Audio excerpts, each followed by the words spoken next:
요즘 같은 여름철에 중년 남성이라면 특히 주의해야 하는 질환이 요로결석이라는 것 알고 계셨나요? 옆구리가 칼로 베이듯 아파서 잠에서 벌떡 일어날 정도의 고통이라는데요. 화장실로 겨우 몸을 옮겨도 통증은 좀처럼 가라앉지 않고 식은땀이 줄줄 흐른다고 합니다. 의학계가 분만통, 급성 치통과 함께 세대 극통으로 꼽는 요로결석은 특히 여름철에 땀으로 수분이 빠져나가면서 급증하는 경향이 있다고 합니다.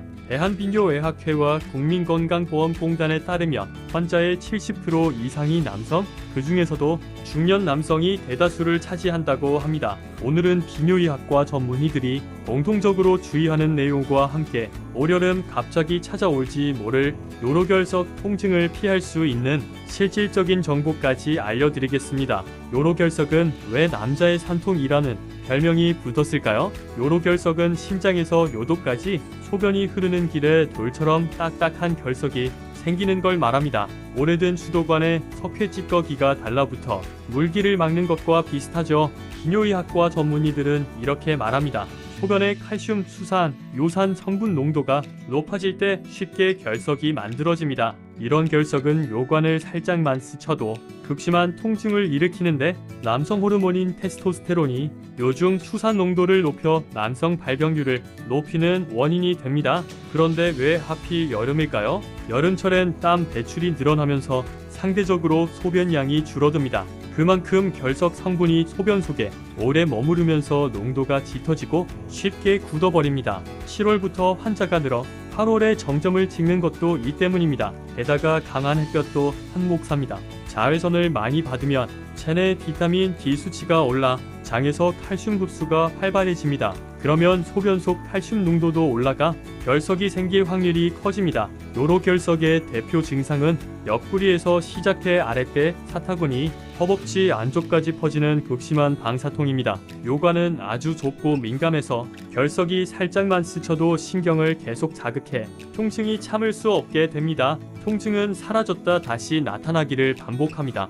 결석이 잠시 요관을 막았다가 자리를 옮기면 통증이 사라지는 듯하지만 결석이 없어진 건 아니기 때문에 반드시 병원 검사가 필요합니다. 통증 외에도 혈뇨, 메스꺼움, 구토, 복부 팽만, 배뇨 이상 증상이 동반됩니다. 발열이나 오한이 나타나면 감염 위험이 있으니 즉시 병원을 찾아야 합니다. 자, 그렇다면 요로결석이 생겼을 때 어떻게 치료해야 할까요? 결석의 크기에 따라 대응이 달라집니다. 먼저 5mm 미만의 아주 작은 결석이라면 다행히 자연 배출될 가능성이 높습니다. 하루에 물을 2데이저몰리터 정도 충분히 마시고 의사 처방에 따라 진통제나 알파 차단제 같은 약으로 배출을 유도할 수 있죠. 그래도 방심은 금물입니다. 통증이 사라졌다고 해서 결석이 다 빠져나갔다고 생각하면 안 됩니다. 반드시 병원에서 영상검사로 확인해야 합니다. 그런데 결석이 5대1.0mm 정도라면 얘기가 조금 달라집니다.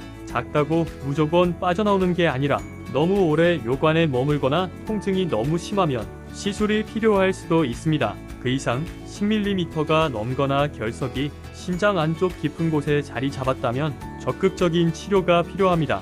가장 많이 쓰는 게 체외 충격파 세석술인데요. 칼을 대지 않고 몸 밖에서 충격파로 결석을 깨부수는 방법이라 회복이 빠릅니다. 다만 결석이 단단하거나 위치가 까다로우면 한 번에 끝나지 않아 재시술이 필요할 수도 있습니다. 그래서 요즘엔 내시경 수술도 많이 합니다. 전신 마취가 필요하긴 하지만 결석을 직접 꺼내기 때문에 성공률이 높고 다시 문제될 가능성도 적죠. 무엇보다 중요한 건 결석이 작다고 무조건 기다리지 말고 내 상태에 맞는 치료를 전문의와 상의해야 한다는 점입니다. 제때 치료하지 않으면 심장까지 망가질 수 있으니까요. 그렇다면 만약 갑자기 극심한 통증이 찾아왔다면 종합병원 응급실로 달려가는 게 정답일까요? 사실 요로결석이라면 응급실보다 24시간 비뇨의학과 전문센터를 찾는 것이 빠르고 효과적일 수 있습니다. 응급실은 생사가 달린 환자부터 살피기 때문에 요로결석은 수액을 맞고 몇 시간씩 기다릴 수밖에 없습니다. 게다가 밤에는 전문 장비를 돌리지 않는 경우도 많습니다. 그러나 24시간 비뇨의학과 전문센터는 영상검사부터 체외 충격파 세석술까지 한 번에 가능합니다. 필요하다면 내시경으로 결석 제거 수술까지 진행할 수 있죠. 요로결석 치료는 단순히 결석만 빼내는 게 아닙니다. 환자 상태를 정확히 읽고 최적의 방법을 택해 합병증을 최소화해야 합니다. 특히 내시경 수술은 좁은 묘관에서 결석만 선택적으로 꺼내야 하기 때문에 경험 많은 전문의의 손길이 필수입니다. 숙련되지 않으면 묘관을 손상시켜 출혈이나 천공 같은 위험이 따릅니다. 요로결석을 방치하면 소변이 거꾸로 흘러 심장이 붓는 수신증이 생기고 심장 기능이 서서히 떨어집니다. 감염이 겹치면 급성 신우신염, 심하면 폐혈증까지 번져 생명까지 위협할 수 있습니다. 작은 결석도 시간이 지나면 점점 커지고 새로운 결석에 핵이 되므로 증상이 없더라도 정기검진이 중요합니다. 마지막으로 이 고통스러운 요로결석을 어떻게 하면 예방할 수 있는지 5가지 방법을 알려드리겠습니다. 첫째, 물을 충분히 마셔야 합니다. 하루에 2데이저 이상 조금씩 자주 드셔야 소변이 묽어지고 결석 성분이 돋지 않습니다. 둘째, 짜게 먹는 습관을 줄이셔야 합니다. 소금이 많으면 소변으로 칼슘 배출이 늘어나 결석이 잘 생깁니다. 국이나 찌개를 자주 드신다면 조금만 덜어 드셔보세요. 셋째, 수산염 많은 음식을 주의하셔야 합니다. 시금치, 견과류, 초콜릿, 홍차 등 이런 음식이 대표적입니다. 이 음식들을 완전히 끊기는 힘들겠죠? 그렇다면 이 음식들을 칼슘이랑 같이 드시면 도움이 됩니다.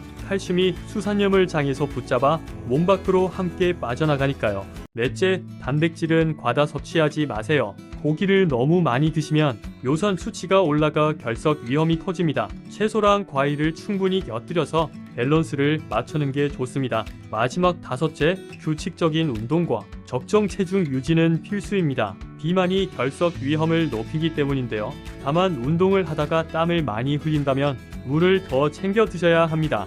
탈수가 되면 결석이 다시 잘 생기니까요.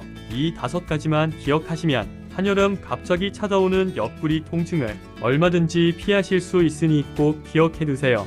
여름철에 특히 급증하는 요로결석, 참을 수 없는 통증으로 한밤중에 병원으로 달려가는 일이 없도록 오늘 들으신 내용을 꼭 기억하시길 바랍니다. 심장까지 망가뜨릴 수 있는 작은 돌멩이 미리 관리하고 예방하면 무조건 피할 수 있습니다. 오늘 영상이 도움되셨다면 좋아요와 구독, 댓글 부탁드립니다. 감사합니다.